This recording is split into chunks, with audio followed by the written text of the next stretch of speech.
Khasi Jaintia Deficit School Teachers Association ni KJDSTA. Kala Dawa ke Sorkar Jylla bagan pynkiew no iaka Dearness Allowance ni DA jong nonghikai school deficit syaka 90%.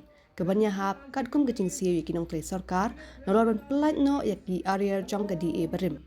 Ya kini karai la shim haka jingyalang jong ke association balong hamadan malki haka singining kong. Khasi thi show menteri rangba ke Jylla kaunat ke sangma u president ke KJDSTA ba Boswell S Pala ulapin pau badaki hajar ngot ki nonghikai deficit kilamat ke jing ke bajur haka liang ke pisa tingka pada ka bor per khat perdan nomor ke jing sakut sa haju ke jingsiew jong ke DA balong sau pulai persen.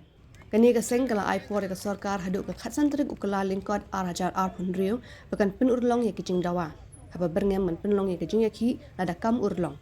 Ke KJDSTA ke kerparu yang menteri rangba ba untuklar halor ki katukat ni ki kam bekerki tentup ke jing menteri kam ya ke centralized provident fund system pelat ya ke dead kam retirement gratuity syakin nonghikai bla syongthan balon penting kena ya ke make SIMS portal ke bomdan jing bakla bat beyo ai. Immediate enhancement of our DA at par with government servants and release of the areas of the past DA enhancements is not met by the 15th of January 2026, we will have to sit, we will have to think and take recourse to other forms of democratic protest and agitation. Because you must understand that DA is a routine thing.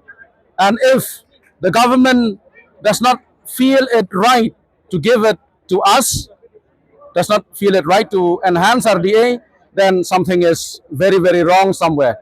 So we do not want to continue with this wrong.